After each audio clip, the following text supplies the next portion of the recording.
آپ کے ساتھ آپ کے متعلقین ہیں، آپ اہل بیت استعمال کرو گے تو لفظ یہ ہوگا کہ یہ آپ کے متعلقین ہیں۔ یہ تو اس لفظ کا ایک جنرل معنی، اور یہ جو لفظ اہل بیت ہے اس کے الگ الگ استعمال کرنے پر یہ معنی اور مراد لی جائے گی۔ اب یہی لفظ اہل بیت اطہار جب کہا تو اب اس سے مراد کیا ہوگا؟ یعنی ایک تو لفظ اہل بیت عام ہوا، عام لوگوں کے لیے آپ نے استعمال کیا، اور ایک ہوا اہل بیت اطہار۔ جب آپ نے اہل بیت اطہار کہا تو اس سے مراد کیا ہوگا؟ تو پہلے اہل بیت اطہار مطلب یہ ہوگا، اس سے مراد یہ ہوگا کہ نبی مکرم صلی اللہ تعالی علیہ وسلم، آپ کے گھر والے۔ اہل بیت سے مراد، اہل بیت اطہار سے مراد نبی پاک صلی اللہ تعالی علیہ وسلم کے رشتہ دار۔ اہل بیت اطہار نبی پاک صلی اللہ تعالی علیہ وسلم کی ازواج مطہرات۔ اہل بیت اطہار سے مراد نبی پاک صلی اللہ تعالی علیہ وسلم کے گھر والے۔ اب یہ ایک لغوی معنی ہے۔ اب آئیے تفسیر کو دیکھتے ہیں اور قرآن کریم کی آیہ مبارکہ کو دیکھتے ہیں، اور اس آیہ کریمہ کی روشنی میں مفسرین ہماری کیا رہنمائی کرتے ہیں۔ تو ابتدا میں آپ کے سامنے یہ میرے پاس تفسیر مظہری ہے۔ تفسیر مظہری کے اندر سورہ احزاب کے اندر، سورہ احزاب کی آیت مبارکہ 33 ہے، اور آیت مبارکہ ہے انما یرید اللہ لیذہب عنکم الرجس اہل البیت۔ اب اس آیہ کریمہ کی تفسیر کے اندر، تفسیر مظہری کے اندر موجود ہے۔ قاضی ثناء اللہ پانی پتی وہ اس آیہ کریمہ کی تفسیر کے اندر لکھتے ہیں کہ دعا رسول اللہ صلی اللہ علیہ وسلم علیاً، کہ جب یہ آیہ کریمہ نازل ہوئی تو نبی پاک صلی اللہ تعالی علیہ وسلم آپ نے مولا کائنات رضی اللہ عنہ وکرم اللہ وجہہ الکریم کو بلایا، اور سیدہ کائنات سلام اللہ علیہا کو بلایا، اور حسنین کریمین طیبین طاہرین کو بلایا۔ فقال، اور پھر سرکار علیہ السلام نے فرمایا اللہم ہؤلاء اہل بیتی، کہ اے اللہ یہ میری اہل بیت ہے۔ اس کے بعد آگے فرماتے ہیں کہ ام سلمہ بھی پاس میں موجود تھی، تو فرماتی ہیں کہ ان نبی صلی اللہ علیہ وسلم دعا علی، حضرت ام سلمہ فرماتی ہیں کہ رسول اللہ صلی اللہ علیہ وسلم نے حضرت علی، حضرت فاطمہ، حضرت حسن اور حضرت حسین رضی اللہ عنہم سب کو بلایا جب یہ آیت کریمہ نازل ہوئی۔ تو اس کے بعد آپ نے فرمایا کہ اے اللہ یہ میری اہل بیت ہے۔ اب اس پر یہ جو قاضی ثناء اللہ پانی پتی آپ نے جو تفسیر بیان کی ہے، اور تفسیر بیان کرنے کے بعد فرمایا کہ اہل بیت اطہار، اہل بیت سے مراد کون ہیں، تو انہوں نے بتایا، تفسیر کے اندر لکھا کہ اہل بیت سے مراد، اور احادیث مبارکہ کوٹ کی اور فرمایا کہ اہل بیت سے مراد مولا کائنات، سیدہ کائنات، امام حسن اور امام حسین رضی اللہ عنہم، یہ نفوس قدسیہ ہے۔ اس پر سب سے پہلی تفسیر کی کتاب تفسیر ابن عباس، آپ نے بھی اسی طرف اشارہ کیا اور فرمایا کہ اہل بیت سے مراد نبی پاک صلی اللہ علیہ وسلم کا گھرانہ مراد ہے۔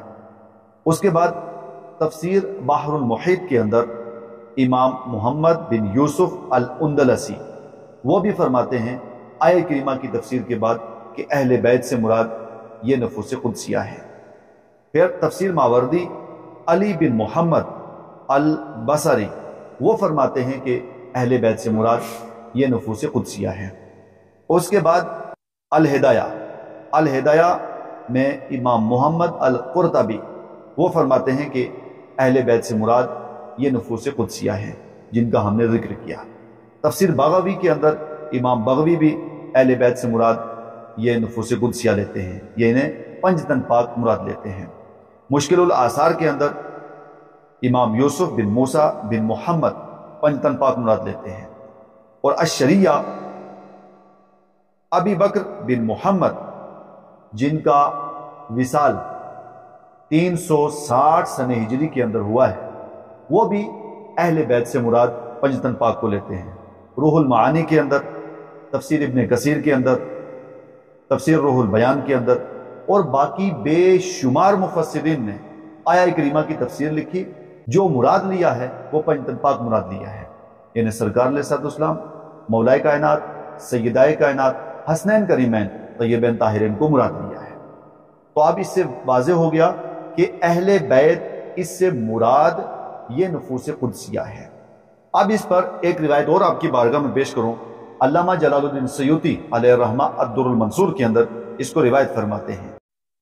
حضرت ام سلمہ وہ فرماتی ہیں کہ جب یہ آیہ کریمہ نازل ہوئی تو اس وقت ہمارے گھر کے اندر 7 افراد تھے، جن میں حضرت جبریل، حضرت میکائیل علیہ السلام اور مولائے کائنات حضرت سیدہ کائنات حضرت امام حسن اور حضرت امام حسین رضی اللہ عنہ یہ اس وقت موجود تھے. تو فرماتی ہیں کہ میں اس وقت دروازے کے اوپر تھی اور میں نے عرض کی یا رسول اللہ صلی اللہ تعالی علیہ وسلم کیا میں اہل بیت میں نہیں ہوں؟ تو سرکار علیہ السلام نے فرمایا کہ تم بھلائی پر ہو، مطلب یہ ہوا کہ تم میری ازواج میں ہو اور تم بھلائی پر ہو.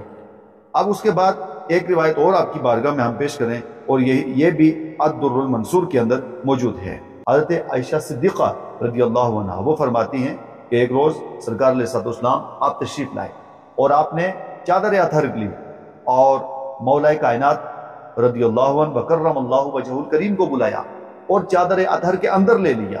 اس کے بعد امام حسن کو بلایا، چادر اطہر کے اندر لیا. امام حسین رضی اللہ عنہ کو بلایا، چادر اطہر کے اندر لیا. سیدہ کائنات کو بلایا، چادر اطہر کے اندر لیا. اور اس کے بعد آپ نے ہاتھ بلند کر دیے اور فرمایا اللہم ہؤلاء اہل بیتی، کہ اے اللہ یہ میری اہل بیت ہے، جو ان سے محبت کرے تو اس سے محبت کر اور جو ان سے بغض رکھے تو ان سے بغض رکھ. تو مطلب یہ ہوا اور معنی یہ ہوا کہ آپ جتنی بھی تفسیر کی کتابوں کو اٹھائیں گے، حدیث کی کتابوں کو اٹھائیں گے تو سب جگہ آپ کو یہ کلمات واضح طور پہ نظر آئیں گے کہ اہل بیت اس سے مراد کون ہے، اہل بیت اطہار سے مراد کون ہے. تو اہل بیت اطہار ان سے مراد سیدائے کائنات، مولائے کائنات، حسنین کریمین طیبین طاہرین، یہ نفوس قدسیہ ان سے مراد ہے. اب اس کے بعد گفتگو کا تیسرا اور آخری مرحلہ کہ اہل بیت اطہار کے اندر سرکار علیہ السلام نے کن کن نفوس قدسیہ کو شامل کیا ہے. تو سب سے پہلی بات یہ ہے کہ کیا ازواج مطہرات اہل بیت اطہار کے اندر آتے ہیں یا نہیں آتی ہیں. اس سے پہلے آپ کی بارگاہ میں ایک روایت پیش کروں اور یہ روایت مسلم شریف کے اندر موجود ہے. یہ میرے پاس مسلم شریف موجود ہے، اس کی یہ 4تھی جلد ہے. مسلم شریف کے اندر یہ حدیث مبارکہ موجود ہے. سرکار علیہ السلام آپ نے ایک مرتبہ خطبہ ارشاد فرمایا اور اس میں ارشاد فرمایا کہ اے لوگو، میں تمہارے درمیان 2 بھاری چیزیں چھوڑ کر کے جا رہا ہوں، اگر تم ان کو مضبوطی سے تھام کر کے رکھو گے تو کبھی گمراہ نہیں ہوگے. پہلی چیز کتاب اللہ کی کتاب قرآن مجید ہے، اور دوسری چیز میری اہل بیت اطہار ہے. تو جو ان دونوں کو مضبوطی سے پکڑ کر کے رکھے گا اللہ تعالیٰ اسے گمراہیت سے محفوظ فرمائے گا. اب سوال کیا کہ اہل بیت ان سے مراد کون ہیں؟ ومن اہل بیتی، کہ اہل بیت کون ہیں؟ زید سے سوال کیا گیا کہ زید آپ یہ بتائیے کہ اہل بیت کون ہیں؟ الیس نساؤہ من اہل بیت، کہ کیا سرکار علیہ السلام کی ازواج مطہرات وہ بھی اہل بیت اطہار کے اندر آتی ہیں یا نہیں، کیا وہ بھی اہل بیت کے اندر ہے یا نہیں؟ تو قالا فرمایا نساؤہ من اہل بیت، کہ سرکار علیہ السلام کی ازواج مطہرات وہ اہل بیت کے اندر ہیں.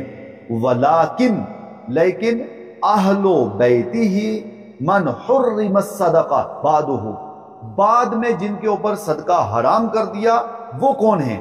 تو فرمایا قال ومنہم، اور ان میں سے کون ہیں؟ قال ہم آل علی، جن کے اوپر بعد میں صدقہ حرام کر دیا گیا وہ کون ہیں؟ یعنی ازواج مطہرات ان پہ صدقہ حرام نہیں کیا، ہاں جن پہ صدقہ حرام کیا گیا بعد میں وہ کون ہیں؟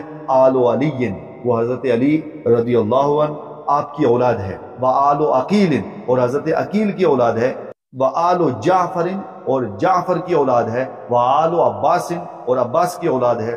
فقال، اور آپ ارشاد فرماتے ہیں کہ کل ہؤلاء حرم الصدقہ، یہ سب کے سب وہ ہیں کہ جن کے اوپر صدقہ حرام کر دیا. تو اب اس حدیث سے پتہ یہ چلا کہ اہل بیت اطہار کے اندر ازواج مطہرات بھی ہیں، لیکن ازواج مطہرات آپ کے اوپر صدقہ حرام نہیں کیا گیا، اور یہ جن کا تذکرہ کیا گیا حضرت علی اور آپ کی اولاد ہے، حضرت عقیل کی اولاد ہے، یا حضرت جعفر کی اولاد ہے، عباس کی اولاد ہے، تو یہ سب کے سب وہ ہیں کہ جن کے اوپر صدقہ حرام کر دیا۔ اب یہ مسئلہ قابل غور ہے کہ کیا ازواج مطہرات اہل بیت کے اندر شامل ہیں یا نہیں ہیں۔ تو سب سے پہلے آپ تفسیر کی کتاب کو دیکھیں، اس سے پہلے المعجم الکبیر، اس کے اندر یہ حدیث مبارکہ موجود ہے۔ حضرت ام سلمہ رضی اللہ عنہ وہ فرماتی ہیں کہ سرکار علیہ الصلوۃ والسلام آپ نے سیدہ کائنات کو لیا، مولا کائنات کو لیا، ان سب کو چادر اطہر کے اندر لیا، اور لینے کے بعد فرمایا کہ اے اللہ یہ میری آل ہے، یہ میری اہل بیت ہے۔ تو اس وقت حضرت ام سلمہ رضی اللہ عنہ انہوں نے عرض کی کہ یا رسول اللہ کیا میں آپ کی اہل بیت نہیں ہوں؟ تو سرکار علیہ الصلوۃ والسلام نے اس پر ارشاد فرمایا کہ کیوں نہیں، آپ میری اہل بیت ہیں۔ یہ حدیث مبارکہ المعجم الکبیر کے اندر موجود ہے، اور معالم التنزیل کے اندر موجود ہے، اور شرح السنہ کے اندر موجود ہے۔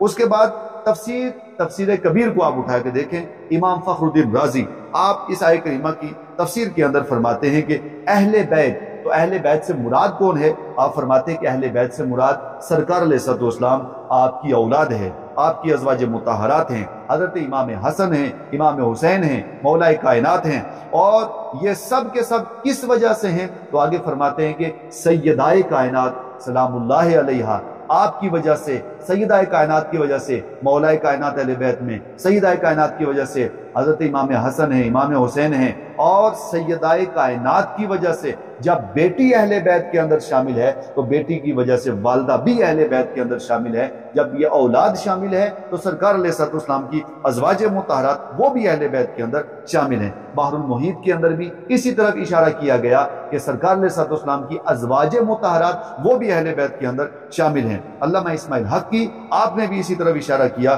کہ اہل بیت اطہار اس کے اندر آپ کی ازواج مطہرات بھی ہیں۔ لسان العرب کے اندر اگر آپ بڑی اور ضخیم کتاب ہے، اس کے اندر اگر آپ دیکھیں گے تو سرکار علیہ الصلوۃ والسلام کی اہل بیت جب لفظ اہل کہا گیا، اہل بیت کہا گیا، تو اس میں سرکار علیہ الصلوۃ والسلام کی ازواج بھی ہیں، اور سرکار علیہ الصلوۃ والسلام کی بیٹیاں بھی ہیں، اور سرکار علیہ الصلوۃ والسلام کے داماد مولا کائنات کرم اللہ وجہہ الکریم آپ بھی اہل بیت کے اندر شامل ہیں۔ اور اس کے بعد پھر باقی بے شمار تاج العروس کے اندر اس کے اندر بھی فرمایا گیا کہ اہل بیت، تو اہل بیت کے اندر سرکار علیہ الصلوۃ والسلام کی اولاد بھی ہیں، اور سرکار علیہ الصلوۃ والسلام کی ازواج مطہرات بھی ہیں، اور مولا کائنات علی مرتضیٰ کرم اللہ وجہہ الکریم بھی ہیں۔ وآخر دعوانا الحمدللہ رب العالمین۔